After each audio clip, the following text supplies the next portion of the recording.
عرض کر رہا تھا کہ اس وقت یہ ماحول پیدا ہو گیا، چپکلش کا ماحول، افراط و تفریط کا ماحول، دونوں طبقے اپنی حدود سے تجاوز کر گئے اور مذہب کا مذاق اڑایا جانے لگا اور روحانیت کا مذاق اڑایا جانے لگا۔ یہ موقع تھا کہ مسلمان اٹھتے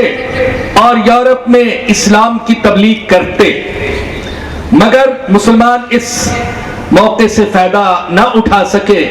جس کا نتیجہ یہ نکلا کہ پورے یورپ پر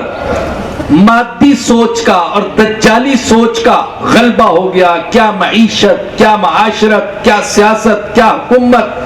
کیا نفسیات، کیا اخلاق، کیا علم، کیا ادب، ہر چیز پر مادیت کا غلبہ اور عقل سے جو ماورا چیزیں ہیں ان کا انکار، اللہ کا انکار، نبوت کا انکار، مذہب کا انکار، آخرت کا انکار، فرشتوں کا انکار، تقدیر کا انکار، جنت دوزخ کا انکار، یہ ایک عمومی سی فضا بن گئی۔ زیادہ سے زیادہ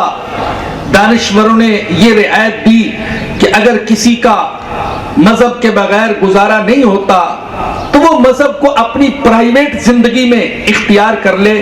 ایسا مذہب جس کا نہ تجارت سے تعلق، نہ سیاست سے تعلق، نہ اجتماعی زندگی سے تعلق۔ تو مذہب ایک پرائیویٹ معاملے کے طور پر تو رکھ سکتے ہو، لیکن اجتماعی زندگی کے ساتھ مذہب کا کوئی تعلق نہیں ہے۔ آج مسلمانوں کے اندر بھی بعض یہ کوشش کر رہے ہیں، اور اکثر اس کے حوالے ہمیں بعض دانشوروں، صحافیوں، کالم نگاروں کی تحریرات میں ملتے ہیں کہ مذہب ایک انسان کا پرائیویٹ معاملہ ہے اور اس کے بارے میں ہمیں کوئی بحث نہیں کرنی چاہیے، تجارت ہم جیسے چاہیں کریں، حکومت جیسے چاہیں چلائیں، سیاست جیسے چاہیں کریں، لیکن مذہب وہ اپنی ذاتی زندگی سے تعلق رکھتا ہے، گھر کی زندگی سے تعلق رکھتا ہے، اس کا بازار سے، مارکیٹ سے، ایوان حکومت سے، بین الاقوامی سیاست سے اس کا کوئی تعلق نہیں۔ تو یہ مادی سوچ، یہ دجالی سوچ، یہ پوری مغربی تہذیب پر چھائی ہوئی ہمیں نظر آتی ہے۔ اور میں اگر اس دجالی اور مادی سوچ کا ایک جملے میں خلاصہ نکالنا چاہوں تو وہ حضرت مولانا سید ابو الحسن علی ندوی رحمت اللہ علیہ کے الفاظ میں یہ ہوگا۔ حضرت نے فرمایا کہ آج کی جو مغربی اور دجالی تہذیب کا ہے، اس کا حقیقت میں نعرہ یہ ہے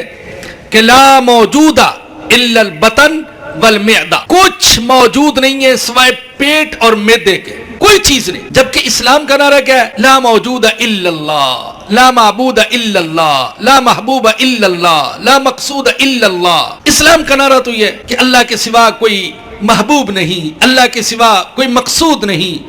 اللہ کے سوا کوئی معبود نہیں، اور حقیقت یہ کہ اللہ کے سوا کوئی موجود نہیں۔ حقیقی وجود تو صرف اللہ کا ہے۔ جبکہ مغربی تہذیب نے جو نعرہ دیا، جو سوچ دی، وہ یہ کہ پیٹ کے سوا، معدے کے سوا، مادی فائدے کے سوا اور کوئی چیز موجود نہیں۔ اصل مقصود انسان کی زندگی کا معدہ اور پیٹ اور اپنی نفسیاتی خواہشات کی تکمیل ہے۔